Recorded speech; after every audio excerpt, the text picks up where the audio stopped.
TDAH. Vamos começar com o TDAH. Quais são as características do TDAH? Pois é, interessante já você começar com essa pergunta, porque já é um diagnóstico, né, uma patologia meio que da moda e relacionada à minha especialidade, que é a medicina do sono. Eu sou psiquiatra especialista em medicina do sono, se confunde muito. Nas crianças, o TDAH, ele pode ser confundido com um problema do sono, que é a apneia do sono. O comum até na idade adulta é que os adultos, eles fiquem sonolentos durante o dia e as crianças, elas fiquem mais excitadas, hiperativas. O TDAH, de fato, é uma patologia, né, uma psicopatologia do neurodesenvolvimento, que a criança, ela apresenta uma hiperatividade e um prejuízo na sua atenção e foco. A queixa, geralmente, ela vem da escola ou dos pais.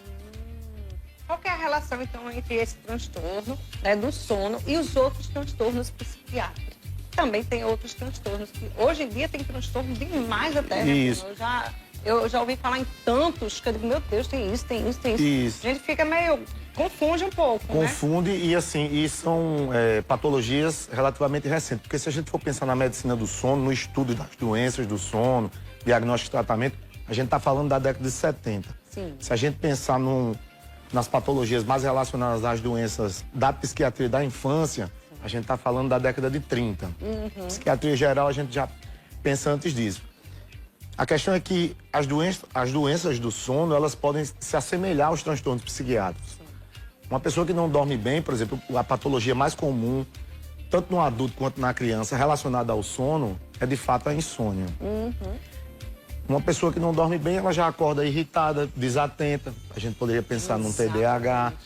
Existe meio que eu digo uma engrenagem do mal, que se a gente não dorme bem, a gente tem uma probabilidade de ganhar peso. Então, problemas sistêmicos também. Um outro problema do sono pode ser desenvolvido, que é esse transtorno que eu acabei de falar, que é a apneia obstrutiva do sono, que na criança pode cursar também com essa inquietude. Sim. E, claro, vários outros transtornos relacionados à saúde mental, como ansiedade. Quem não dorme bem se preocupa pelo fato de não estar dormindo bem. Ao longo do tempo pode se deprimir também, e se tem uma genética favorável a um transtorno até mais grave, como, por exemplo, uma esquizofrenia, que é um transtorno psicótico, um transtorno afetivo bipolar, pode também eclodir uma doença como essa. Quais são os principais sintomas, assim, os principais transtornos mentais hoje na infância, na adolescência? E quais são as causas desses transtornos? Quais são os principais mesmo? O que é que está mais em evidência? Na psiquiatria, a gente sempre fala de um modelo de átese e estresse. Existe uma predisposição genética e o ambiente favorece ao desenvolvimento da doença.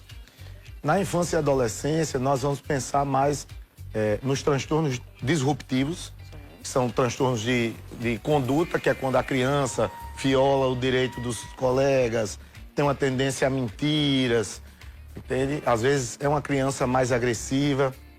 De fato, é um transtorno que é difícil para os familiares. A criança muitas vezes nem percebe, né, aquele mal-estar que está gerando, mas o ambiente ele fica bem conturbado, tanto no ambiente escolar quanto no ambiente familiar. Transtorno opositor desafiador, que é quando a criança ela se opõe e desafia as figuras de autoridade.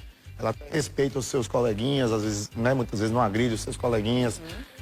Mas na hora que uma figura de autoridade impõe uma regra, ela sempre vai de encontro a essa regra e apresenta uma instabilidade emocional grande. TDAH, que é como nós falamos há pouco também, muitas vezes a criança não vai bem na escola, não consegue interagir bem porque é uma criança muito inquieta. E o que a gente tem que pensar nesses transtornos é que existe um período de tempo na psiquiatria, geralmente são 6 meses, a criança apresentando um transtorno, ou mesmo transtorno como o autismo, o retardo mental, né, a deficiência intelectual. Existe um período, geralmente são 6 meses, e essas alterações que ocorrem devem ocorrer no ambiente familiar e na escola, que é o universo infantil. Quando ocorre só em casa, é porque existe um problema de fato em casa. Se existe um problema só na escola, provavelmente o problema está na escola. Então é importante que o profissional esteja atento para isso, se de fato existe no universo da criança.